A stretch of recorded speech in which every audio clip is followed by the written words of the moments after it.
প্রিয় শিক্ষার্থীরা, আসসালামু আলাইকুম। আশা করি তোমরা সবাই সুস্থ আছো, ভালো আছো। আজকে যে টপিক নিয়ে আলোচনা করা হবে সেটা হচ্ছে ওয়েভ মোশন। প্রথমত, ওয়েভ মোশন কি এবং তার ক্লাসিফিকেশন গুলো কি সেগুলো নিয়ে একটু আলোচনা করা হবে।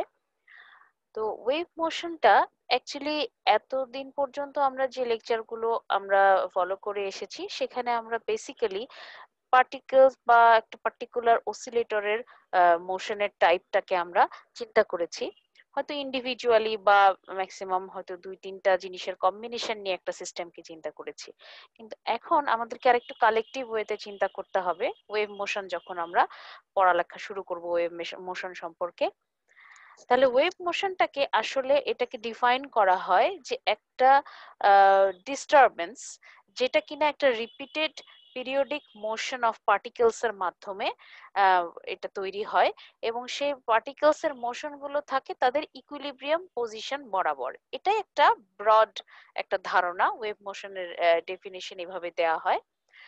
তো তাহলে এটাকে অ্যাকচুয়ালি মানে সাধারণ অর্থে এটাকে বোঝানো হয় যে এটা transfer of energy from one point to another point in a medium. এখন এখানে আবার অনেক ধরনের ওয়েভ মোশন আছে। কোনোটাতে মিডিয়াম দরকার হয়, কোনোটাতে মিডিয়াম দরকার হয় না। কোনোটাতে এনার্জি ট্রান্সফারটা একটা পার্টিকুলার পয়েন্ট থেকে শুরু করে বিভিন্ন ডাইমেনশনে বিভিন্ন ডিরেকশনে এটা ছড়িয়ে পড়তে পারে। আবার কোথাও কোথাও এটা দুইটা নির্দিষ্ট পয়েন্টের ভিতরে কনফাইন্ড থাকে। সো এই যে বিভিন্ন পয়েন্টগুলোর দিকে চিন্তা করে ওয়েভ মোশনকে আসলে বিভিন্ন ভাবে ক্লাসিফাই করা হয়ে থাকে। এখন রিকোয়ারমেন্ট অফ মিডিয়াম এইটার এটা আসলে এটা চিন্তা করে ওয়েভ মোশনকে দুই ভাগে ভাগ করা হয়। সেটা হচ্ছে মেকানিক্যাল ওয়েভ, যেমন সাউন্ড ওয়েভ, আর ইলেকট্রোম্যাগনেটিক ওয়েভ, লাইট ওয়েভ। এখন আমরা মূলত এই কোর্সে মেকানিক্যাল ওয়েভটা সম্পর্কে আজকে পড়বো। আহ মূলত আলোচনাটা মেকানিক্যাল ওয়েভের দিকেই আমরা সীমাবদ্ধ রাখবো। মেকানিক্যাল ওয়েভের যে ক্যারেক্টারিস্টিক্স গুলো সেগুলো যদি আমরা একটু চিন্তা করি যে এই মেকানিক্যাল ওয়েভটা আসলে কিভাবে প্রডিউসড হয়।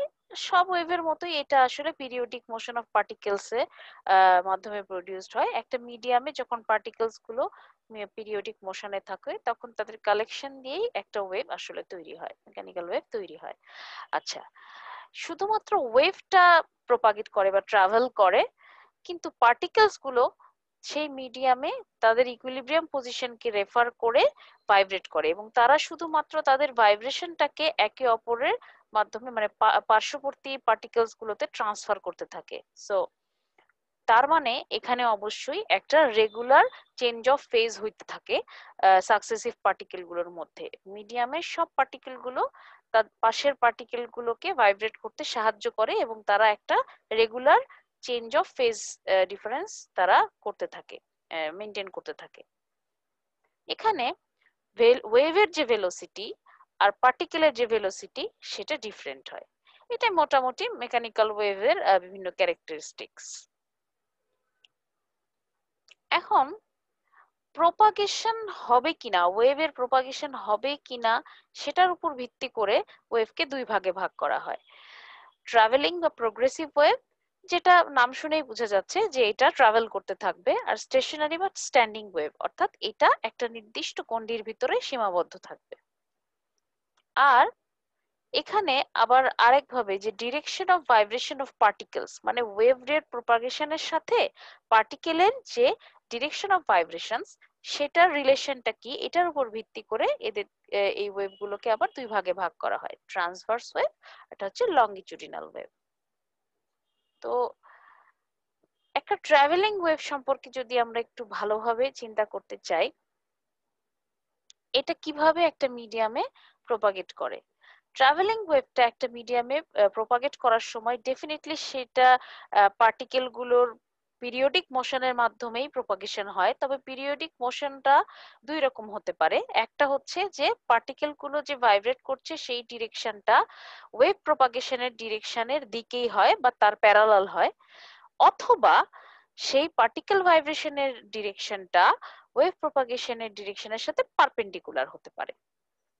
আবার এই ট্রাভেলিং ওয়েভে দেখা যায় যে পার্টিকেল গুলো পরস্পরের সাথে একটা গ্রাজুয়াল ফেজ ডিফারেন্স মেনটেন করে, পাশাপাশি পার্টিকেল গুলোর ফেজ গ্রাজুয়ালি চেঞ্জ হতে থাকে। আচ্ছা, এই ওয়েভ প্রপাগেশনের সময় আইদার ক্রেস্ট এবং ট্র উৎপন্ন হবে, মানে তরঙ্গপাত ও তরঙ্গ শীর্ষ উৎপন্ন হবে, অথবা সংকোচন প্রসারণ কম্প্রেশন এন্ড রেয়ারফ্যাকশন উৎপন্ন হবে। দুই ভাবেই হতে পারে, ডিপেন্ডস অন এটা কোন টাইপের ট্রাভেলিং ওয়েভ। আর এটা এনার্জিকে ট্রান্সফার করে, যখন এটা নিজে প্রপাগেট করে এনার্জিকেও ট্রান্সফার করে নিয়ে যায়।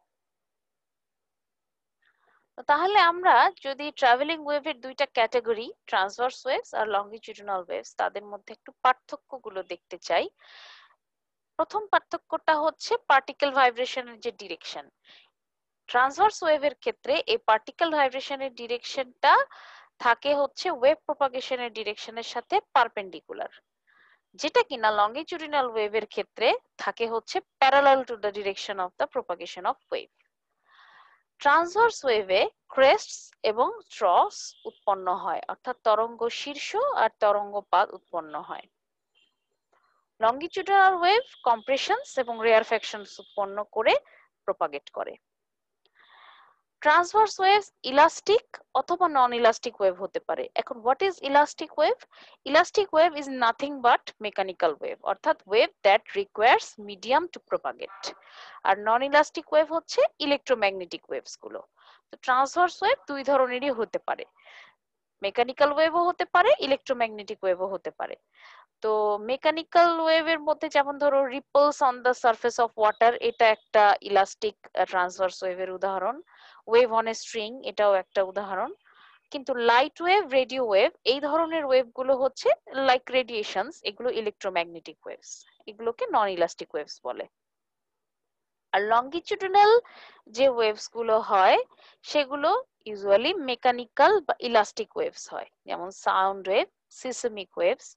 সাউন্ড ওয়েভ তো তোমরা জানো, সিসমিক ওয়েভও তোমরা মোটামুটি জানো, যে কোনো একটা বিগার সিস্টেম, মানে সে আর্থকোয়েকের সময় কি হয়, দুইটা মানে ধরো বড় অনেক মেগা সাইজের হচ্ছে রক্স, রক্স যখন পরস্পরের দ্বারা পরস্পর থেকে দূরে সরে যেতে থাকে, তখন কি হয়, এটা যদি খুব ধীরে ধীরেও যদি সরে, তারপরেও সেখানে এক ধরনের একটা পিরিয়ডিক লোডিং এর মতো ওয়েভ সৃষ্টি হয়, এবং এটাকে বলা হয় সিসমিক ওয়েভ। এটাও একটা পিরিয়ডিক মোশন, এবং এই ধরনের মোশনটাও হচ্ছে লংগিটিউডিনাল ওয়েভকে জেনারেট করে। আচ্ছা, ট্রান্সভার্স ওয়েভ এটা কোনো প্রেসার ডিফারেন্স ক্রিয়েট করে না, এটা মিডিয়ামে কোনো রকম প্রেসার ডিফারেন্স ক্রিয়েট করে না, রাদার এটা পার্টিকেল গুলো তাদের ইকুইলিব্রিয়াম পজিশনকে রেফার করে ওয়েভ প্রপাগেশনের ডিরেকশনের সাথে পারপেন্ডিকুলারলি ভাইব্রেট করতে থাকে। কিন্তু এই লংগিটিউডিনাল ওয়েভ গুলো প্রেসার ডিফারেন্স তৈরি করে, একটা মিডিয়ামের ভিতরে প্রেসার ডিফারেন্স তৈরি করে।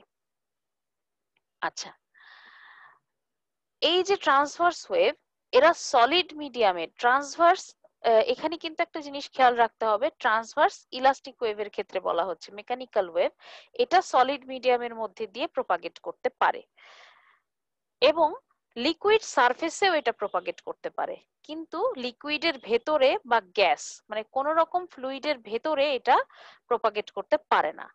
এটার একটা অন্যতম প্রধান কারণ হচ্ছে ট্রান্সভার্স ইলাস্টিক ওয়েভটাতে পার্টিকেল গুলো প্রপাগেট করার জন্য, পার্টিকেল গুলো ভাইব্রেট করার জন্য দরকার হয় হচ্ছে শেয়ারিং স্ট্রেংথ, অর্থাৎ শেয়ার, অর্থাৎ যেটা হচ্ছে যে মিডিয়ামের যদি কোনো রকম পার্টিকুলার রিজিড শেপ না থাকে, যেটা কিনা শুধুমাত্র সলিডেই আছে, কোনো ধরনের ফ্লুইডে কিন্তু কোনো রিজিড শেপ নেই।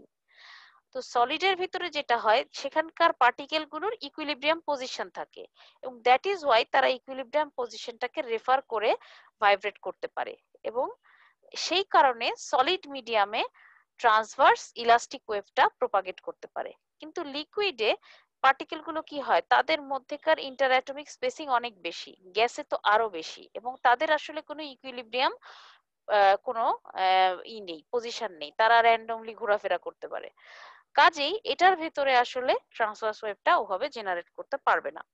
কিন্তু সারফেস অফ এনি লিকুইড এটাতে পারবে, কারণ লিকুইড সারফেসে সারফেস টেনশন থাকে। সারফেস টেনশন সম্পর্কে মনে হয় তোমরা সবাই জানো, যে একটা সারফেস তার এনার্জি মিনিমাইজ করার জন্য এবং সেখানে সেই সারফেসের যে মলিকিউল গুলো থাকে সেটাতে যে ইনওয়ার্ড ফোর্স তারা লিকুইডের দিকে অনুভব করে, এই জন্য তারা যেটা করতে চায় সারফেসটাকে সবসময় স্ট্রেচড অবস্থায় রাখতে চায় to minimize their energy and be in a stable condition, in a equilibrium condition। কাজে ওখানে এক ধরনের শিয়ার, সারফেস টেনশনের কারণে একটা শিয়ার থাকে এবং ওই সারফেসে যে মলিকুল গুলো থাকে তারা কিন্তু ইকুইলিব্রিয়াম পজিশনে থাকে। দ্যাট ইজ ওয়াই সারফেসে এই ওয়েভটা প্রপাগেট করতে পারে।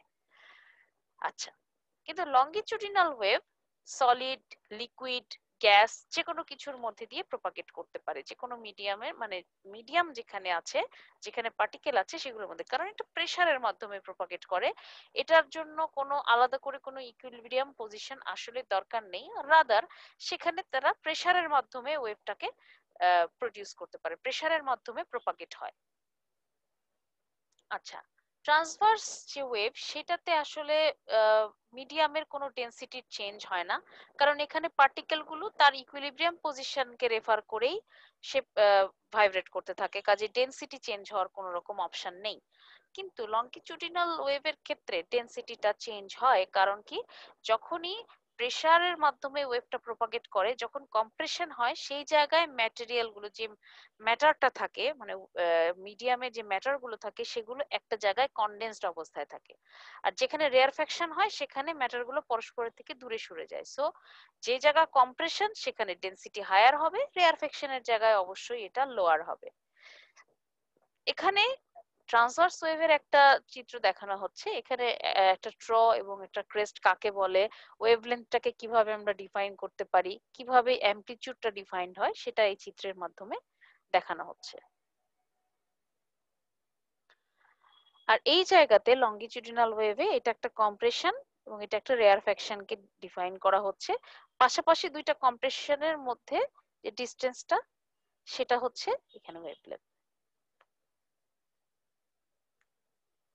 আচ্ছা, এখন দেখা যাক, আমরা যদি একটা ইকুয়েশন এস্টাবলিশ করতে চাই, যেটা কিনা প্লেন প্রোগ্রেসিভ ওয়েভ অথবা সিম্পল হারমোনিক ট্রাভেলিং ওয়েভও বলা হয়ে থাকে, অর্থাৎ আমরা মোরলেস আমরা ট্রাভেলিং ওয়েভের ইকুয়েশন এস্টাবলিশ করতে চাই, তাহলে সেক্ষেত্রে আমাদেরকে কি করতে হবে, আমাদেরকে কনসিডার করতে হবে যে যে কোনো একটা পয়েন্ট, ধরো ওতে একটা ওয়েভ জেনারেট হচ্ছে, অরিজিনেটেড হচ্ছে, এবং এটা এক্স অক্ষের পজিটিভ দিকে, রাইট সাইডের দিকে প্রপাগেট করছে, এবং এবং এটার ইকুয়েশন অফ, মানে এই যে পার্টিকেলটা যেটা কিনা ওতে আছে তার ইকুয়েশন অফ মোশন হচ্ছে, ইকুয়েশন অফ ডিসপ্লেসমেন্ট হচ্ছে y equals a sin omega t। যেহেতু এখান থেকে স্টার্ট করা হয়েছে, সো এখানে কোনো ফেজের, ইনিশিয়াল ফেজের টার্ম নেই, ইনিশিয়াল ফেজ এর ক্ষেত্রে জিরো, ও ও পয়েন্টে যেহেতু অরিজিনেট হচ্ছে ওয়েভটা, তাহলে y হচ্ছে displacement of the particle at the time t, আর a হচ্ছে অ্যামপ্লিটিউড, ওমেগা হচ্ছে অ্যাঙ্গুলার ভেলোসিটি।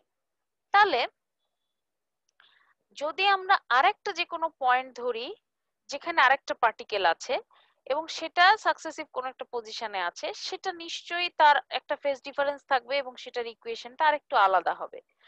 তাহলে কোনো একটা পার্টিকেল আমি কনসিডার করি, সেটা পয়েন্ট পি তে আছে, যেটা কিনা অরিজিন থেকে এক্স ডিরেকশন, এক্স ডিস্টেন্স দূরে আছে। আচ্ছা, এবং সেটা ও থেকে এই পি বিন্দুটার ফেজ ডিফারেন্স হচ্ছে ফাই।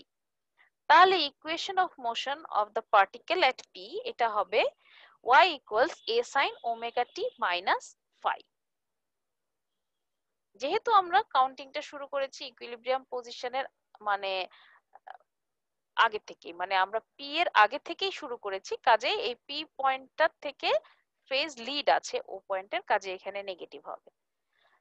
আচ্ছা, এখন আমরা যদি চিন্তা করি একটা ওয়েভলেন্থ আমরা কিভাবে ডিফাইন করি, যে কোনো একটা পয়েন্ট যেখান থেকে আমরা ওয়েভটা জেনারেট হচ্ছে বলে চিন্তা করছি, সেই রকমই পজিশনে, সেই রকমই জায়গায় আবার ফিরে আসতে, সেম ফেজে আবার ফিরে আসতে যতটুকু দূরত্ব অতিক্রম করতে হবে, অর্থাৎ একটা কমপ্লিট সাইকেল। লক্ষ্য করো, এখানে ও থেকে শুরু করে এই যে ম্যাক্সিমাম অ্যামপ্লিটিউডে গেছে, তারপরে আবার সে এ তে ফিরে এসছে, তাই না? তাহলে ফিরে আসার সময় এখানে টোটাল একটা সাইকেল সে চেঞ্জ করেছে, তাহলে এখানে 2 পাই পরিমাণ ফেজ ডিফারেন্স হবে। তাহলে এই 2 পাই পরিমাণ ফেজ ডিফারেন্স ক্রিয়েট করার পরে সে আগের একেবারে পূর্বের অবস্থায় ফিরে আসছে, তাহলে এটাকে আমরা বলবো একটা কমপ্লিট ওয়েভলেন্থ। তাহলে the path difference of one wavelength, এটার জন্য দরকার হয় 2 পাই পরিমাণ ফেজ ডিফারেন্স। তাহলে এক্স পরিমাণ পাথ ডিফারেন্সের জন্য ফেজ ডিফারেন্স অর্থাৎ এই ফাই সমান সমান আমরা কিভাবে বের করতে পারবো? জাস্ট কিছুই না, ঐকিক নিয়মে, যে ল্যামডা পরিমাণ পাথ ডিফারেন্সের জন্য যদি ফেজ ডিফারেন্স 2 পাই হয়, তাহলে এক্স পরিমাণ পাথ ডিফারেন্সের জন্য ফেজ ডিফারেন্স হবে phi equals 2 pi by lambda x. এখন ইকুয়েশন 6.2 তে এই 6.3 এর মানটা যদি বসিয়ে দেই, তাহলে পাচ্ছি y equals a sin omega t minus 2 pi by lambda x. আচ্ছা, আমরা জানি এখানে 2 পাই বাই ল্যামডাকে কে দিয়ে ডিনোট করা হয়, স্মল কে। এই স্মল কে কে আমরা এখানে রিপ্লেস করে দিলাম y equals a sin omega t minus kx। এখন স্মল কে কে কিভাবে ডিফাইন করা হয়? স্মল কে হচ্ছে 2 পাই বাই ল্যামডা, যেটাকে কিনা বলা হয় প্রপাগেশন কনস্ট্যান্ট বা অ্যাঙ্গুলার ওয়েভ নাম্বার। এটার ইউনিট হচ্ছে ইনভার্স অফ ওয়েভলেন্থ, অর্থাৎ ওয়েভলেন্থকে যদি আমি ন্যানোমিটারে প্রকাশ করি, তাহলে এর ইউনিট হচ্ছে পার ন্যানোমিটার। এবং এটার ফিজিক্যাল সিগনিফিকেন্সটা কি? যে পার ইউনিট ওয়েভলেন্থ ক্রস করার জন্য যতটুকু পরিমাণ ফেজ ডিফারেন্স ক্রিয়েটেড হয়, সেটাই হচ্ছে wave number, angular wave number বা প্রপাগেশন কনস্ট্যান্ট। আচ্ছা, এখন যে ইকুয়েশন আমরা আগে পেলাম 6. কততে জানো, 6.5 বা 6 এ, যাই হোক, সেখানে আমরা ওমেগা পেয়েছি, তাই না? তাহলে ওমেগা হচ্ছে 2 পাই বাই টি। টি হচ্ছে ক্যাপিটাল টি হচ্ছে টাইম পিরিয়ড, আবার টাইম পিরিয়ড হচ্ছে ফ্রিকোয়েন্সির রেসিপ্রোকাল, কাজে 2 পাই এন ও লিখতে পারি আমরা। আবার এন কে কি লিখতে পারি আমরা? আমরা জানি ভি ইকুয়ালস এন ল্যামডা, তাই না? তাহলে সেখান থেকে এন কে লিখতে পারি ভি বাই ল্যামডা। কাজে এই জিনিসগুলো ব্যবহার করেও ইকুয়েশন 6.5 কে লেখা যায়। তাহলে সেখানে যদি আমি 6.5 এ যদি ওমেগার পরিবর্তে 2 পাই ভি বাই ল্যামডা লিখি, আর কে এর পরিবর্তে 2 পাই বাই ল্যামডা লিখি, তাহলে এইরকম হবে y equals a sin 2 pi v by lambda t minus 2 pi lambda by lambda into x। তাহলে দেখো এখানে 2 pi by lambda দুইটার মধ্যে কমন আসছে, তাহলে আমরা পাচ্ছি কি y equals a sin 2 pi by lambda vt minus x। এটা হচ্ছে মোস্ট জেনারেলাইজড ফর্ম, এটা বেশিরভাগ ক্ষেত্রেই এই ফর্মটাই ব্যবহার করা হয়। আর এখানে লক্ষ্য করো, আমরা যদি এই 2 পাই বাই ল্যামডা ইকুয়ালস কে লিখি, তাহলে ইকুয়েশনটা হবে y equals a sin k vt minus x। আবার এই যে ইকুয়েশনটা, এখান থেকে আমরা আরেকভাবেও লিখতে পারি, 2 পাই v বাই ল্যামডা কে যদি বাইরে নিয়ে নেই, y equals a sin 2 pi v by lambda এই into small t minus x by v। আচ্ছা, তাহলে এই জিনিসটাকে আবার আমরা কি লিখতে পারি? v বাই ল্যামডা সমান সমান n। তাহলে এইভাবেও লেখা যায় y equals a sin 2 pi n t small t minus x by v। আবার এই জিনিসটাকে n কে যদি আমি ভিতরে নিয়ে নেই, তাহলে আমরা কি পাচ্ছি দেখো, এখানে আমরা n কে ভিতরে নিয়ে নিলে দেখো t বাই ক্যাপিটাল T লিখতে পারি, কারণ n সমান সমান 1 ওভার ক্যাপিটাল T। আবার ওখানে আমরা যদি n কে ভিতরে নিয়ে নিই, তাহলে n বাই ল্যামডা হচ্ছে 1 ওভার v। তাহলে আমরা এখানে হচ্ছে এখানে কি লিখতে পারি, এখানে v ছিল, তাহলে n n বাই v সমান সমান 1 ওভার ল্যামডা, তাহলে x বাই ল্যামডা, এটাও একটা ফর্ম। তো এগুলো হচ্ছে বিভিন্ন ফর্ম অফ সেই ওয়ান ডাইমেনশনাল ওয়েভ ইকুয়েশন।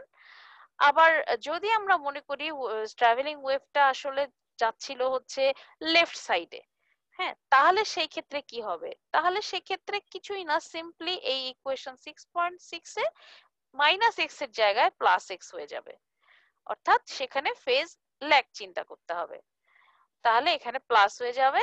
আর এই জায়গাতেও ইকুয়েশনটা তাহলে ওমেগা টি প্লাস কে এক্স এভাবে লেখা যাবে এই ইকুয়েশন 6.4 বা 5 কে।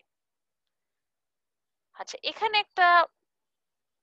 একটা গ্রাফ দেখা যাচ্ছে টাইমের সাথে ডিসপ্লেসমেন্টের গ্রাফ। এগুলো কিন্তু, এটা কিন্তু পার্টিকেল ডিসপ্লেসমেন্ট, আর ওয়েভ ডিসপ্লেসমেন্টকে আমরা এক্স দিয়ে ডিনোট করি। আর এই যে টি, এটা টি হচ্ছে টাইম, ক্যাপিটাল টি তো ডেফিনেটলি টাইম পিরিয়ড, তাহলে আমরা দেখতে পাচ্ছি একটা কমপ্লিট টাইম পিরিয়ড পরে সে 2 পাই পরিমাণ ফেজ ডিফারেন্স অতিক্রম করে, অর্থাৎ সিমিলার ফেজে ফিরে আসে, এবং T/4, T/2, 3T/4 বিভিন্ন সময় কিন্তু এই ওয়াই বিভিন্ন ভ্যালুতে থাকে। এবং এখানে দেখো T/4 এ হচ্ছে সে ম্যাক্সিমামে থাকে, এখানে 3T/4 এ সে নেগেটিভ ডিরেকশনে ম্যাক্সিমামে থাকে বা মিনিমামে থাকে। মিনিমাম মানে নেগেটিভ ডিরেকশনে তার হাইয়েস্ট ভ্যালু থাকে, অ্যামপ্লিটিউড। আচ্ছা, এখন আমরা যদি দেখি differential equation of wave motion আমরা কিভাবে কনস্ট্রাক্ট করতে পারি। এটা একটা খুব ইম্পর্টেন্ট একটা ফ্যাক্টর। এখানে এই ডিফারেনশিয়াল ইকুয়েশন দিয়ে আমরা আসলে ওয়েভ মোশনটাকে চিনতে পারি যে হ্যাঁ সেটা কি একটা প্লেন প্রোগ্রেসিভ ওয়েভকে রিপ্রেজেন্ট করছে কি না। তাহলে সেটা বের করতে গেলে আমাদেরকে ওই ইকুয়েশন 6.6 অর্থাৎ y equals a sin 2 pi by lambda vt minus x, এই জিনিসটা আমাদেরকে নিতে হবে। এই ইকুয়েশনটাকে আমরা প্রথমে টি এর সাপেক্ষে, টাইমের সাপেক্ষে একবার ডিফারেন্সিয়েট করব, তাহলে আমরা এখানে কি পাবো, ডিওয়াই বাই ডিটি। এটা তাহলে কি, যদি এটা পার্টিকেল ডিসপ্লেসমেন্ট হয় তাহলে এটা অবশ্যই পার্টিকেল ভেলোসিটি। এখানে কিন্তু দুই ধরনের ভেলোসিটি আছে, এখানেও একটা ভি আছে, কিন্তু এটা কিন্তু পার্টিকেল ভেলোসিটি না, এটা হচ্ছে ওয়েভ ভেলোসিটি। এটা সম্পর্কে আমরা আগামী ক্লাসে আলাপ করব। তো আমরা এখন ইকুয়েশন 6.6 কে যদি টি এর সাপেক্ষে ডিফারেন্সিয়েট করি তাহলে কি চলে আসবে, দেখো এই একটা ভি সামনে চলে আসবে আর সাইন কে ডিফারেন্সিয়েট করলে হবে কস, মানে এই ভি 2 পাই ল্যামডা ভি এই জিনিসটা সামনে চলে আসবে, তাহলে কি হবে 2 pi V A divided by lambda cos 2 pi by lambda VT minus X. আচ্ছা, এখন আমরা আরেকবার যদি এই ইকুয়েশনটাকে 6.14 কে যদি ডিফারেন্সিয়েট করি তাহলে কি পাবো, d square Y by DT square equals, দেখো কস কে ডিফারেন্সিয়েট করলে হয় মাইনাস সাইন, আর এখান থেকে আরেকটা 2 পাই ভি বাই ল্যামডা এটা সামনে চলে আসবে, তাহলে আসবে minus 4 pi square V square A divide by lambda square sine 2 pi by lambda VT minus X. তাহলে এইখানে দেখো A sine 2 pi by lambda VT minus X মানে তো ওয়াই, সো আমরা এখানে লিখতে পারি D square Y by DT square equals minus 4 pi square V square by lambda Y. আচ্ছা, এবার 6.6 কে আমরা এক্স এর সাপেক্ষে অর্থাৎ ওয়েভ প্রপাগেশনের ওয়েভ ডিরেকশনের সাথে দ্বারা আমরা ওয়েভ ডিসপ্লেসমেন্টের দ্বারা আমরা ডিফারেন্সিয়েট করব, তাহলে কি পাবো, ডিওয়াই বাই ডিএক্স। এইটাকে বলা হয় স্ট্রেইন, মানে কতটুকু ওয়েভ ডিসপ্লেসমেন্টের জন্য কতটুকু পার্টিকেল ডিসপ্লেসমেন্ট হলো সেটার ডিফারেন্সিয়াল অ্যামাউন্ট হচ্ছে স্ট্রেইন। তাহলে সেই স্ট্রেইনটা আমরা পাচ্ছি কত, আমরা এখান থেকে দেখো যেহেতু এখানে একটা নেগেটিভ টার্ম আছে, এই জায়গায় একটা নেগেটিভ টার্ম আছে, তাহলে মাইনাস একটা সামনে চলে আসবে, 2 পাই বাই ল্যামডা সামনে চলে আসবে, আর সাইনকে ডিফারেন্সিয়েট করলে আসবে কস, তাহলে minus 2 pi a by lambda cos 2 pi by lambda VT minus x. পুনরায় এটাকে যদি আমরা ডিফারেন্সিয়েট করি তাহলে সেখানে আমরা পাবো d square Y by D x square equals, আমরা কি পাবো, এখান থেকে একটা মাইনাস আসবে, আবার কস কে ডিফারেন্সিয়েট করলে আসে মাইনাস সাইন, কাজে ওই মাইনাস আর মাইনাসে প্লাস হয়ে যাবে আর আগের মাইনাসটা থেকেই যাবে, কাজেই থাকবে হচ্ছে এখান থেকে 2 পাই বাই ল্যামডা আর একটা সামনে আসলে থাকবে 4 pi square A lambda square sine 2 pi by lambda VT minus X. আচ্ছা, তাহলে এখন সেক্ষেত্রে কি হবে, সেক্ষেত্রে এখানে D square by Y by D x square equals minus 4 pi square by lambda, এখানে A sine 2 pi by lambda VT minus X equals Y. আচ্ছা, তাহলে আমরা এই ইকুয়েশন 6.15 আর ইকুয়েশন 6.17 এর মধ্যে যদি একটু সিমিলারিটি খেয়াল করি, দেখো এইখানে শুধু ভি স্কোয়ার বাদে বাকি সব টার্ম গুলোই d square Y by dx স্কোয়ারে আছে, তাই না? তাহলে সেক্ষেত্রে আমরা কি লিখতে পারি, ওই দুইটা ইকুয়েশনকে রিলেট করে লিখতে পারি T square Y by DT square equals V square common minus 4 pi square by lambda Y, এটা ইকুয়াল টু আমরা লিখতে পারি D square Y by DX square. কাজেই এই যে equation D square Y by DT square equals V square D square Y by D x square, এই যে ইকুয়েশনটা এইটাকে আসলে আমরা বলছি হচ্ছে differential equation of a plane progressive wave. এটা আসলে ওয়ান ডাইমেনশনাল বলা উচিত, কারণ এখানে শুধু একটা ডাইমেনশনকে মাথায় রাখা হয়েছে, wave propagating along a particular direction, X ডিরেকশনে। আচ্ছা, এখন এটাকে অনেক সময় ক্যাপিটাল কে দিয়েও এই ভি স্কোয়ার কে এক্সপ্রেস করা হয়। এটা আসলে একটা কনস্ট্যান্ট যেটা একটা মিডিয়ামের কম্প্রেসিবিলিটির সাথে রিলেটেড। আচ্ছা, এখন এইখানে যে টার্মগুলো আছে d square Y by D x square, এটা সম্পর্কে একটু বলি। এটা হচ্ছে rate of change of strain with respect to the distance travelled by the wave. তার মানে ডিওয়াই বাই ডিএক্স যদি হচ্ছে ডিসপ্লেসমেন্ট কার্ভের স্লোপ হয়, যেটাকে কিনা আমরা স্ট্রেইনও বলি, সেই এই জিনিসটাকে যদি আমরা আবার এক্স এর সাপেক্ষে প্লট করি, স্ট্রেইনকে যদি আমরা এক্স এর সাপেক্ষে প্লট করি, তাহলে যে কার্ভটা পাবো সেই কার্ভের স্লোপটা হচ্ছে এই D square Y by D x square.